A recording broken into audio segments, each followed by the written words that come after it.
se me pide autopresentarme, lo cual, bueno, no es lo que más me apetece porque las definiciones o catalogarme o expresarme de una determinada manera, para mí mismo ya no me produce una satisfacción porque intento no definirme.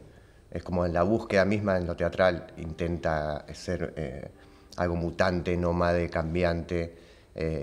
Y también creo que somos un montón, no es que somos una cosa. Digo, cada día nos transformamos en otro, por más que contengamos residuos del anterior, pero cada modificación genera un nuevo Martín. Entonces, hoy te puedo decir que soy ese nómade viejo que viene mutando y esperemos que mute un poco más. Digamos, las definiciones me parece que lo único que hacen es oscurecer más que esclarecer. En general, cuando definimos algo o lo catalogamos, digo, esto también en términos teatrales, ¿no? Es que se nos vuelve como una especie de veneno que nos autoinyectamos para estar dentro de esa zona de confort, ¿no? Esa zona que nos protege, el cascarón bien ordenado de yo soy Martín Antonio Pereira, que ejecuto una disciplina teatral que se mueve en estos márgenes. Me parece que lo descentralizado o desatomizarse o desvanecerse permite de que uno no pueda ser capturado ni siquiera por el mercado. Digo, el mercado externo y el mercado interno. Esa sería una buena forma de desdefinirme. Empezaríamos diciendo que casi estamos seguros que estás siendo Martín Pereira. No lo sé. En un punto sí. En este momento sí, de la manera que puedo. Bien. Y tus búsquedas actuales, que tienen una historicidad, pero empecemos por la actualidad. ¿Por dónde van? Bueno, en este momento terminando de hacer funciones de un proyecto que nos llevó 3 años, 3 años previos y después 3 años de puesta de funciones, entre medio de la pandemia, lo cual hizo que se interrumpiera. Y en esos 2 años de pandemia sucedió que al estar aislado como todos, hubo una especie de freno de la producción y de reintrospección, ¿no? Como decir, bueno, miremos un poco para atrás, qué venimos haciendo, y también en esa no actividad, que se vuelve como un espacio más intelectual o reflexivo, empezaron a hacer nuevas búsquedas, digo, nuevos intereses, nuevas... digamos, como la sensación de que hasta acá estaba bien lo que se había hecho, y cumplía con un ciclo de búsquedas específicas, pero ya no me sentía que me brindaba el jugo del vértigo, ¿no? Como decir, no, ya me estoy, no quiero decir repitiendo, porque hasta uno a veces no se da cuenta que se está repitiendo en ciertas cosas, y es natural. Totalmente. Pero sí la sensación de buscar un horizonte que me promoviera un desafío y un vértigo y un peligro que generara una adrenalina nueva, ¿no? Como una inyección de vida en mi práctica teatral. ¿En términos de lenguaje? Sí, en términos de montaje, de conceptualización de la escena. Hasta ahora, con nuestro grupo, venimos trabajando, si se quiere, dentro de las convenciones teatrales clásicas. Digo, hay un espectador con un frente y algo que sucede dentro de la escena. Más allá que después rompemos con un montón de certezas que se le brinda al espectador en términos de narrativos, principio, nudo, desenlace, lo conclusivo, el espacio-tiempo lineal. Todo eso sí lo rompemos o intentamos. Claro. Sí, escuchándote y recordando tu producción diría que las convenciones teatrales están bastante rotas. Por ahí lo que han establecido este límite en la espacialidad. Es que es el último que nos faltaba, como decir, bueno, lo pateamos, a ver qué pasa. Entonces, al patearlo, el teatro deja de ser teatro en algún punto y se acerca más a lo performativo. Este nuevo lenguaje, que en realidad de nuevo no tiene nada, porque quizás ya tiene casi 100 y pico de años, pero sigue siendo vanguardista. Eso es lo que me parece, como que todavía no terminó de romperse, de estallar el teatro, como si estallaron otros lenguajes artísticos. No sé, las artes plásticas expandieron sus límites hasta el extremo. Y ya nada volvió a ser igual después, ¿no? Es como que se reacomodaron fichas, habrá quien sigue con tal vez una pintura muy representativa y todo, pero ya el abanico se abrió de una manera... Totalmente. Se expandió las posibilidades y los márgenes. Y creo que en el teatro, si bien a nivel mundial está sucediendo, ya hace tiempo, Pero específicamente en el lugar que yo conozco y donde vivo, hay como esa expansión es más lenta. Como si necesitara que hubiera un terremoto y se rompieran todos los teatros. Entonces, vengo acá 4 elementos, pero ya las gradas no están, porque cayó un meteorito y rompió todo, el escenario está rajado y no tengo luces. Bueno, me tendría que replantear dentro de ese apocalipsis metafórico, ¿no? No esperemos que pase. No, por favor. Pero nunca sabemos. Plantea una nueva forma, ¿no? Porque al no tener los límites preestablecidos, tengo que moverme entre esos escombros, ¿no? Algo así como lo que decía Müller, que hay que derribar todos los escombros, o sea, demoler hasta los escombros. Para que de ahí surja realmente. Sí, y ahí es reacomodar. No es que yo parto de cero de nuevo. Nunca. Porque no se puede, o sea, borrar el pasado y borrar de alguna manera todas las influencias que confluyen en nosotros, vampíricamente, nos alimentamos de los muertos y chupamos la sangre. A veces algunas personas, de más para mí, como que la beben toda. Yo creo que en pequeñas dosis el vampirismo artístico funciona. Vos decís que en ese caso se convierten en reproductores de lo que ya se hizo. Sí, una especie de zombies. Como... Está bueno abrir las criptas, ¿no? Porque todavía los seres esos que se manifestaron en otro tiempo y espacio, por ahí pueden seguir dialogándonos con nosotros. Técnicamente, conceptualmente, teóricamente y prácticamente. Digo, por ejemplo, autores en este caso, ¿no? El tema es, cuando vos sacás a ese muerto y lo traes a la vida, tenés que ponerlo que dialogue. En contexto. Y que dialogue conmigo, con vos, con los espectadores que están en este tiempo presente. Si yo simplemente reproduzco algo que en su momento fue genuino, lo único que estoy haciendo es reproducir algo que ya huele a naftalina. En ese caso sería tan desacertado exhumarlo a Stanislavski como Artaud, digamos, si no vamos a tener un nuevo diálogo, una nueva mirada sobre ese material que nos dejaron ahí como latiendo, ¿no? Sí, yo creo que tiene que ver por cómo resuenan en nosotros nuestros antepasados, hablando teatralmente, ¿no? Bueno, en la vida también. Estamos hechos de otros hombres. Y nuestras obras, creo que Barba lo dice en un momento, algo así como un libro está hecho de muchos libros, una persona está hecha de muchas personas, ergo, una obra está hecha de muchas obras. Claro. Somos un palimpsesto humano, somos unos sedimentos de personas de pasado que nos atraviesan, pero el que está vivo somos nosotros. Entonces, el palimpsesto, la última capa visible, somos nosotros. Atrás sí, cada uno elige su cronología, con quién se siente identificado y alimentado y potenciado. Pero al fin y al cabo es algo muy personal, como una decisión íntegramente de decidir nuestros predecesores, porque ellos no nos van a elegir a nosotros. Claramente. Incluso los vivos. A mí me encantaría que, no sé, viniera Romeo Castellucci y me diga, Martín, qué bueno lo que haces. La verdad... Vení a trabajar conmigo. Sí. Pero no creo que suceda. Claro. Sí, por eso. Pensaba en términos de hegemonía teatral, que en realidad no es novedoso lo que vos proponés, pero sí es contrahegemónico porque sigue habiendo una hegemonía teatral dominada por un canon muy establecido del realismo, del textocentrismo, de cierta convención de la representación que está muy arraigada. Sí, yo creo que tiene que ver con el miedo al peligro. No porque no haya capacidad, no porque no tengan curiosidad de romper aquello conocido. Tiene que ver con el mercado. El mercado brinda seguridad, brinda aplausos, brinda reconocimiento, brinda premios, brinda redes, brinda lobby. Plata no, pero... No, jamás. Palmadita en la espalda, qué bueno tu trabajo. Pero en realidad es como una reproducción de corral, ¿no? Nos sentimos que en ese corral estamos seguros. El tema es que cuando uno sale ya lo miramos como, este ya se quiere hacer el loco. Primer juicio, ¿no? Como, yo creo que tiene que ver más con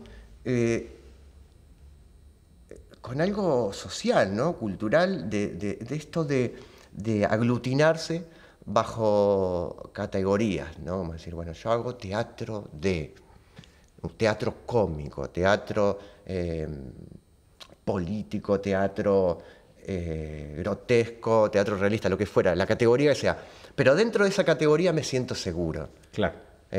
Creo que fundir las categorías, por ejemplo, ya es como, no me podés mezclar el choripán con el champán y con un tetrabric. Bastante pedorra mi metáfora, bueno, pero fue la que apareció en este día lluvioso. Clara. Sí, concisa, ¿no? Bien argentina. Está bien. Claro, pensaba en esos términos, las categorías a veces sirven para explicar lo que sucede, pero si quedamos pegados a eso, es tan dinámico el acontecer que dejan de ser eficaces, ¿no? Y casi que nos encapsulan, nos limitan. Sí, las categorías deberían ser tan flexibles como la vida misma. Claro, y no lo son. Es una definición que puede durar un día quizás, claro, un año. Pero al paso siguiente ya esa categoría se mutó, generó un rizoma. Entonces es una nueva categoría que se divide, esa categoría que sí, bien, está alimentada y tiene un jugo que la une o una soga nerviosa, pero en sí misma es una nueva definición. Debería existir esa especie de, creo que Deleuze lo llama como la máquina conceptual, que somos máquinas que definimos porque somos animales de definición, animales simbólicos. Entonces necesitamos todo el tiempo para estabilizarnos. Exacto. Decir, bueno, esto es mesa, esto es una entrevista, yo estoy tranquilo, cosa que no es así, pero me defino como eso, solo para estar tranquilo. Claro. Pero ¿cuánto puede durar eso? Claro. Tan poco como el tiempo que la sustenta, porque de hecho el tiempo no para, ¿no? Gran tema de Cazuza, creo que es. Bien. Y pensaba que en ese sentido se te suele identificar con el teatro de objetos y diríamos vos no hacés teatro de objetos. No. O sea, se podría decir que utilizo procedimientos que son ejecutados dentro del teatro de objetos más convencional, como en la animación, el animismo objetual, ya sea con objetos fabricados industrialmente o con objetos construidos por nosotros.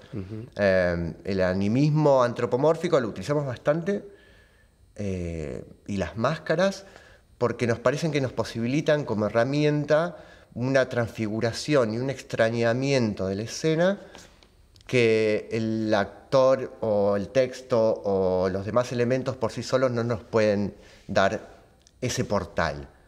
Instala la teatralidad inmediatamente, ¿no? Y sí, el teatro es eso, el teatro es máscara y es imagen. O sea, teatrón es un espacio para ver. Después, por último término, se añade la palabra, y no hace tanto. O sea, estamos hablando como mucho, 3.000 años. Y el teatro funciona desde los orígenes del ser humano, que fue primero el movimiento.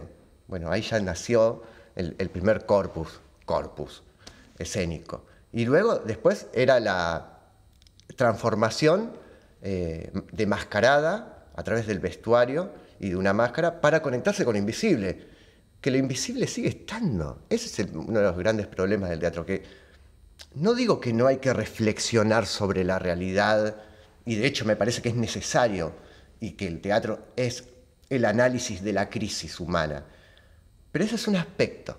Digo, hay un aspecto subterráneo, un magma así volcánico de muchos colores, dependiendo de cada ser humano, que nos atraviesa como especie. También podríamos decir un inconsciente colectivo, histórico, genético, que desde los primeros hombres que heredamos, que son miedos determinados ante determinadas cosas, como la existencia misma con su pluralidad, el tiempo, el espacio, lo incontrolable, el devenir, la muerte, el amor. Son los mismos 10 temas de siempre, los 10 hits, digamos. Y no digo que no hay que explorar la crisis, no digo superficial, cotidiana, más palpable, más directa, la que nos afecta de manera... La coyuntura. Sí, la coyuntura, exactamente. Pero la coyuntura, por debajo, tiene un río subterráneo que solamente se accede cuando uno dialoga, entra en un diálogo con el inconsciente del espectador. Y el inconsciente, para que se pueda permitirse abrir la puerta, uno tiene que utilizar mecanismos que no son los del realismo, no son los de la convención de quizás un teatro que intenta anclar acá, porque mira, te quiero acá porque si no, no vas a poder chocar con este contenido. Y ahí viene también esto del mensaje, ¿no? No es chocar contra un mensaje, es chocar contra un contenido. Un contenido que intenta impactar con ese campo psíquico, intelectual, emocional, carnal, sensitivo y perceptivo que es el espectador.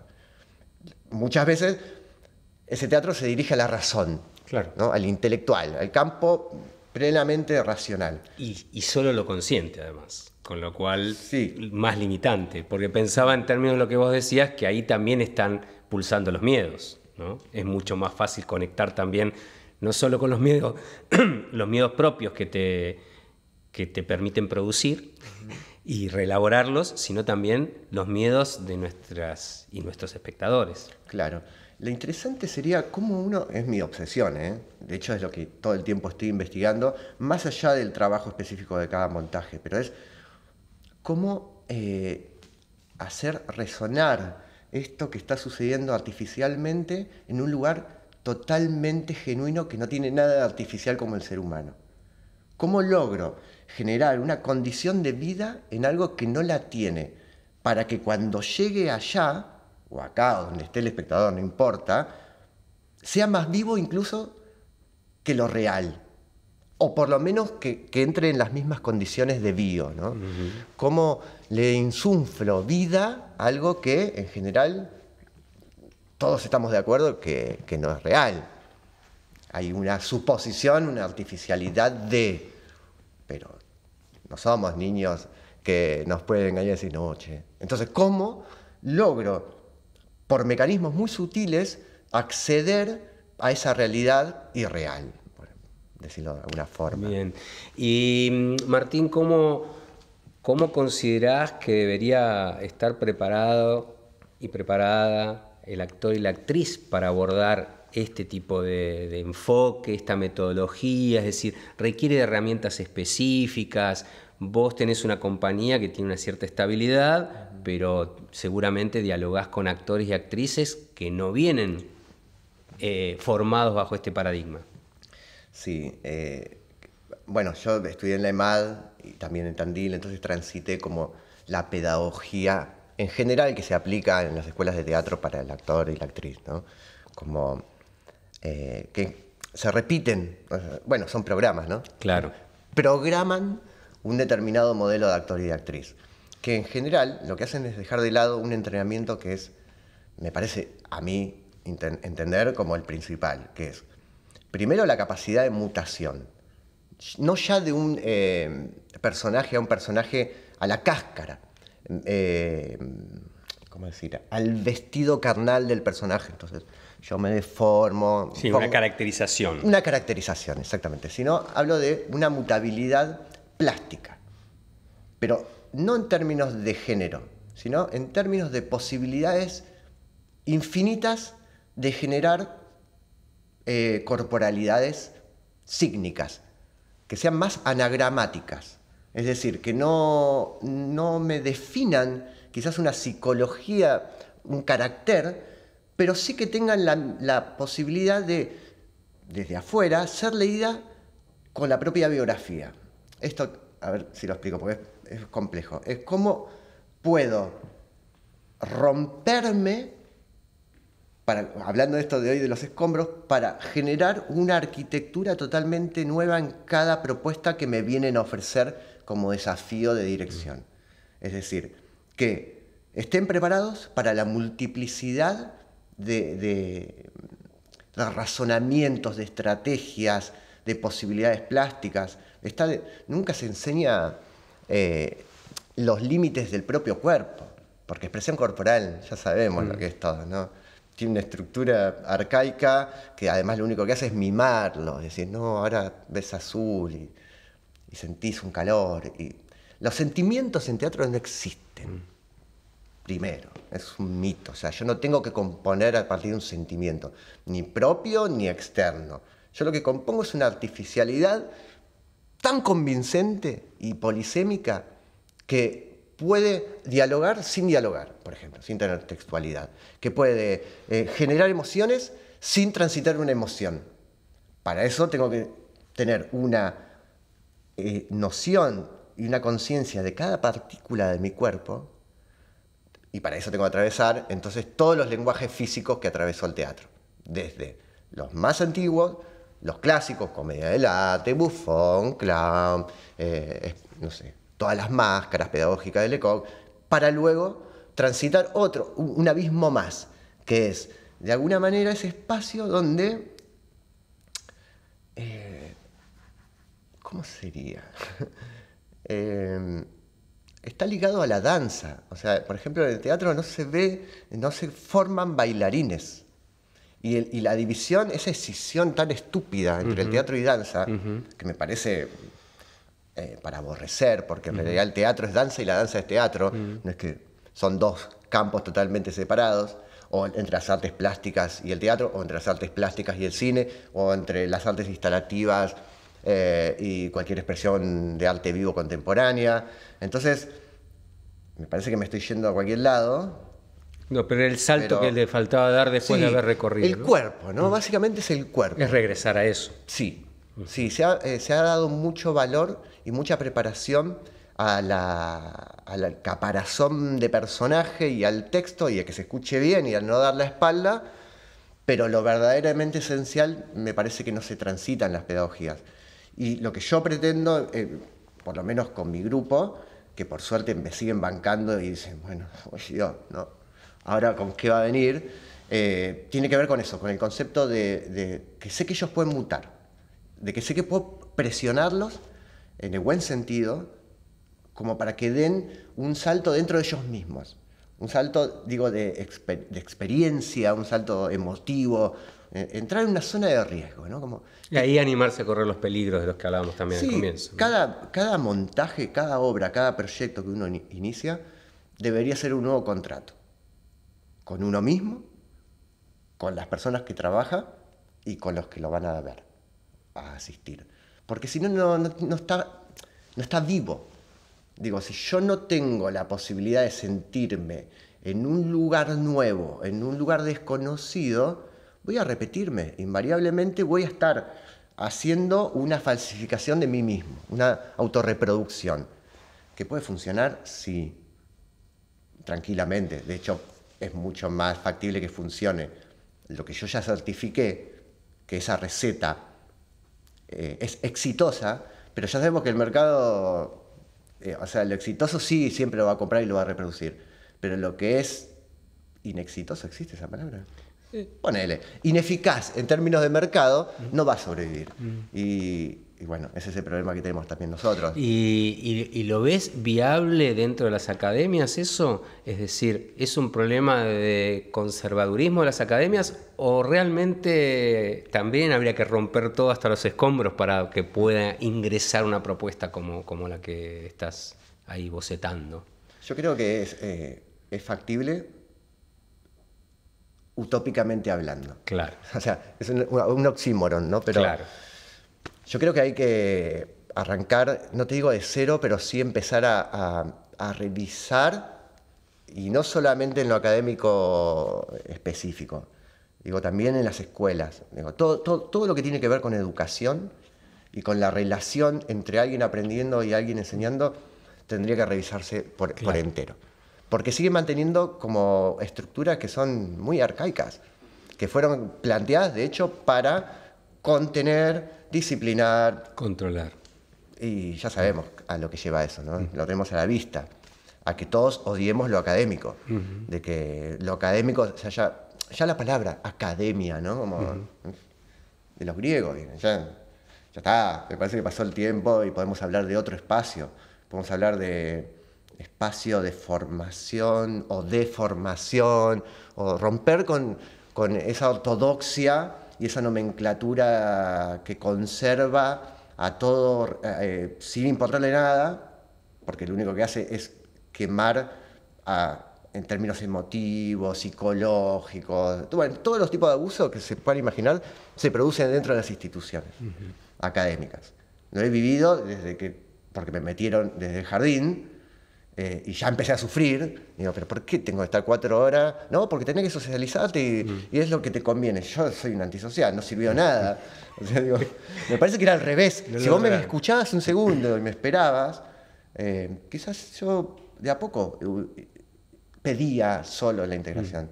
Es como que nos fuerzan a algo que no digo que no sea bueno integrando, claro que sí, pero no todos al mismo tiempo, no todos de la misma manera, en el mismo espacio-tiempo, y a aprender lo mismo en un mismo tiempo. O sea, ¿qué puede producir eso más que un montón de cuestiones antinaturales?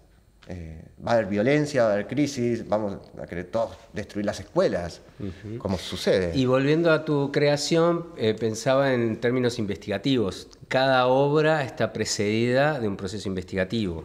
Sí, es que es el resultado. No es que yo nunca empecé una obra decir, empieza acá y termina acá. Nunca tuve idea de cómo iba a empezar y cómo iba a terminar. Siempre se generó a partir de una búsqueda, de una curiosidad de un determinado campo de cosas que me mueven a mí primeramente y después las comparto con mis compañeros y camaradas y resuenan en ellos y a partir de ahí nos metemos en ese barco que andás a ver dónde termina. ¿Y te perdés en el medio? Todo el tiempo, y eso es lo interesante. No me gusta el concepto de obra acabada tampoco. Como, se estrenó la obra, ya está. Siempre abierta. Sí, es que en realidad seguimos ensayando con público. El mejor ensayo de todos, ¿no? Porque está vivo y porque estamos mucho más intensos, porque estamos comprometidos intelectual, física y emotivamente de otra manera que en un ensayo. Pero en realidad es un ensayo más. Y seguimos cambiando y seguimos perdiéndonos o encontrando cosas nuevas. Viste que esto de decir, estoy perdido, es algo negativo. Me perdí. No te pierdas, ya que estamos. Claro. No, es todo lo contrario, me parece. Claro. Por eso rescataba esta posibilidad, ¿no? De esas derivas que va teniendo los propios procesos, que decir, bueno, tomo por acá no funciona, retrocedo, replanteo, alimento, quito, ¿no? Llegar a la síntesis, que es todo un desafío muchas veces. Y es mucho más lindo extraviarse, además. Yo siempre intento conservar ese espíritu más infante, ¿no? Como esto de que tenés que ir a tu casa, de la escuela a tu casa, pero no, hoy voy a agarrar por acá. Y tan simple como ese hecho descolocador genera un vértigo y una peligrosidad que después uno se la puede transmitir al espectador también. Si para mí no es peligroso lo que estoy transitando, no va a ser peligroso para el espectador.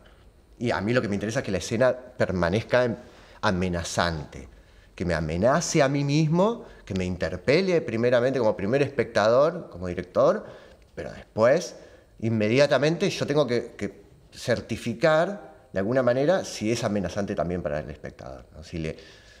Amenazante en términos simbólicos, ¿no? Sí, claro. Vamos a poner una pistola, pero sí que sea de alguna manera una zona de riesgo, ¿no? Tanto para el que está acá ejecutando como para el que está percibiendo de afuera. ¿Ves teatro? Me cuesta,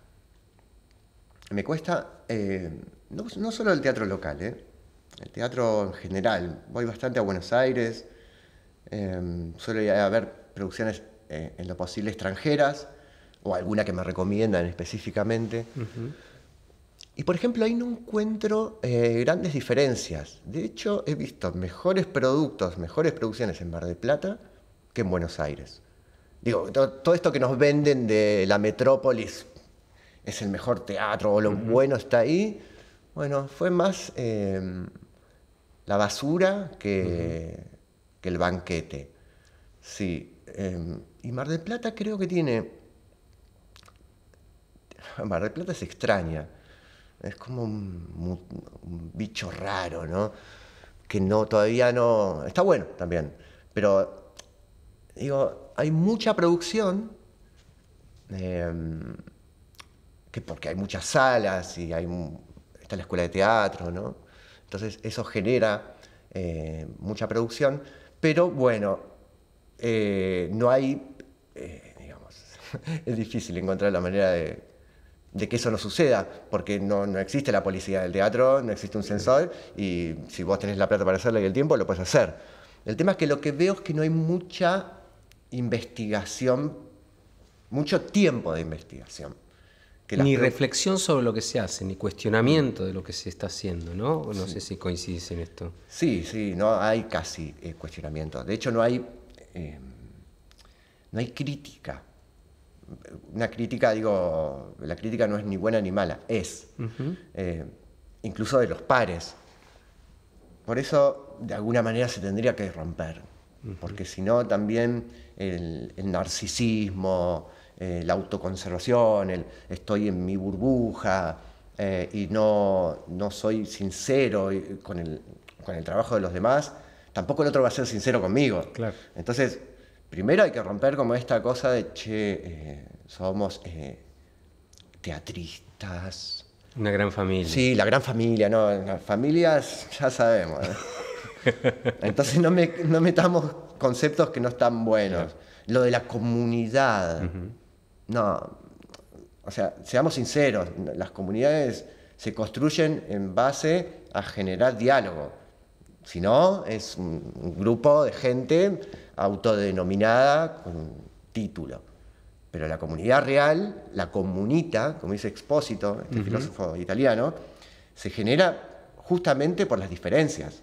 O sea, las diferencias generan comunidad. Aceptándolas y potenciándolas también como parte de su esencia comunitaria. Sí, no sé cómo puede ser, quizás con encuentros, con producciones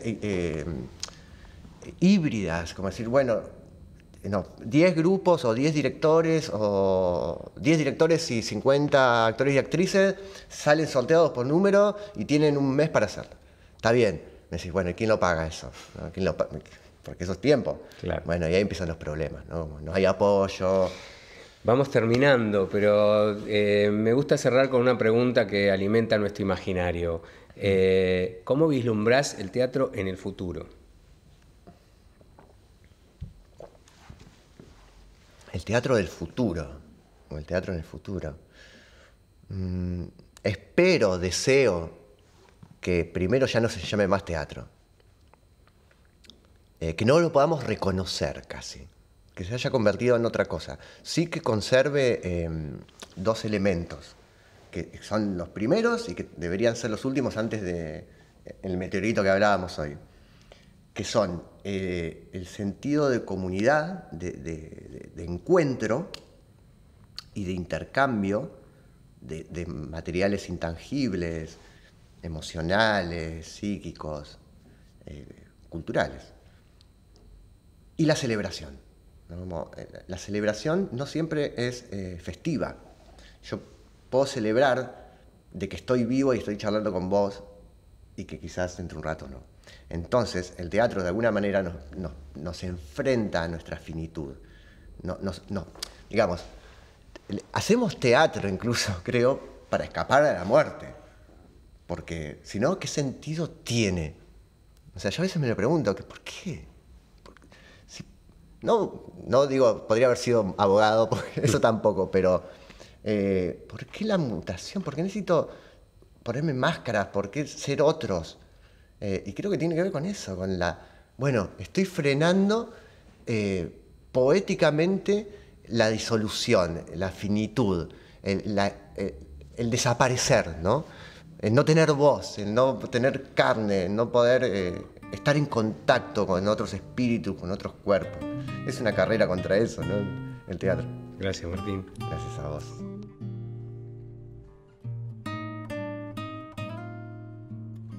Y así termina este episodio. Te invitamos a seguir recorriendo nuestro territorio teatral. Nuestro contacto, cartografiasteatrales@gmail.com.